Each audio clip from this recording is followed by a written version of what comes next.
So get ready for lockdowns and masks, and it's just what nobody wants to hear. And you guys know me pretty well by now. This is one of the hills that I die on because of my fight in the United States Army when this all happened a few years ago. I was against everything, and the reason that it looks like it could be coming back is because, as you know by now, what they're calling white lung disease it basically means that when they take an x-ray, normally your lungs are black if they don't have an infection. Well, if they have an infection, they're inflamed and it shows up on an x-ray as white. That's why they're calling it white lung. Well, this has come from China, and basically um, it's over here in the United States and stuff. So long story short is that it's over here in multiple states: Ohio, West Virginia. It's over really in the majority of them.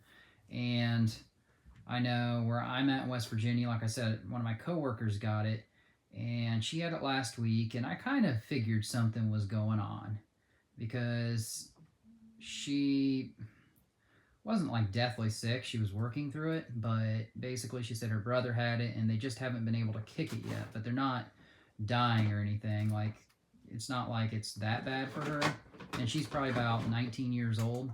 But they're saying that a lot of kids are getting it, and it's been the school kids over in, well, basically in China and stuff, and they've been falling over, and now it's here. Now Marco Rubio, a senator out of Florida, is trying to shut down travel. And Trump did that, or tried to do that years ago, and they tried saying it was racist. Well, I think they're trying to come out and enforce the first wave of restrictions, basically.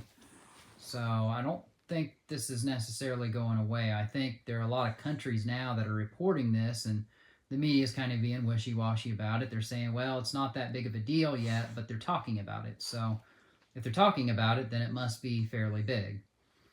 And it's called mycoplasma, basically. So it's just, I think really what it all comes down to is the people that got the jabs. You got to ask yourself, how is it spreading so quickly?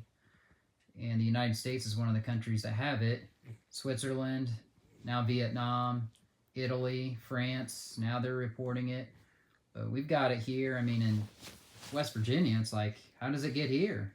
How does a 19-year-old girl in West Virginia who doesn't travel, how does she have it? Well, I think it all comes down to what happened in the past and the routes that people took. So I don't know, but a lot of autopsies have shown in the past of people that had willingly participated in some of this stuff. When they had an autopsy in the body, there'd be a white stringy mass being taken and removed from the bodies. We've heard about that years ago, and we talked about that. So this is nothing new, and the fact that it's now in our news tells me that they're really trying to whip up a new wave. And isn't it funny that it always comes from China?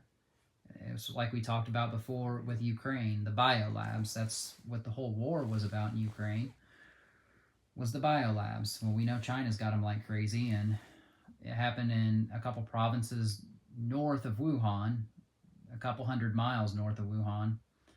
So it's not ironic, but it just makes you think. So stay tuned. There's going to be more coming out about this for sure. But I know my grandma, she's got the third. It's funny because they're calling it coronavirus for the third time, but now nobody's calling this coronavirus. They're calling it white lung. So I don't know. From what I'm understanding, the only people so far that have been dying from this are the people in China that are falling over.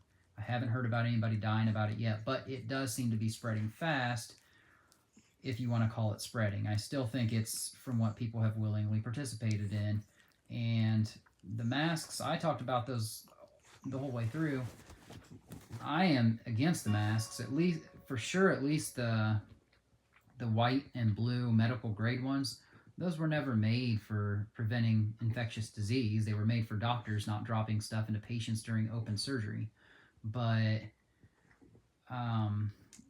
my Jamaican friend in the Army, did a test with a microscope and a petri dish of rubbing alcohol, and he isolated with tweezers what are called morgellons off those masks. And what Morgellons are tiny little microscopic, like worm-like creatures that burrow into your skin. And that's why when we wore them in the Army, they made us wear those masks about 2 years ago, and everybody's face said it itched, and people thought, well, it's because they weren't changing them, or maybe because the fuzz was just rubbing up against your face. Well, it's a real thing. Look it up. Morgellons, Morgellons. And what they are is it's like these thread-like creatures that burrow into your skin. And back then, it was a mystery disease nobody knew about. They were crawling out of people's skin, and you could see it if you paid attention. So the masks have those. And it's not the only thing that has them. I reported years ago that chicken nuggets have it sometimes. So you got to be careful about the things you eat, because it's basically, I think it's nanotech, and it's just another thing we've got to watch out for. So be prepared. I think a lot of the jobs are going to try to enforce the sneeze guards, the masks, and all this stuff. So we'll see what happens. I hope it doesn't, and I hope nobody suffers from this, but stay tuned.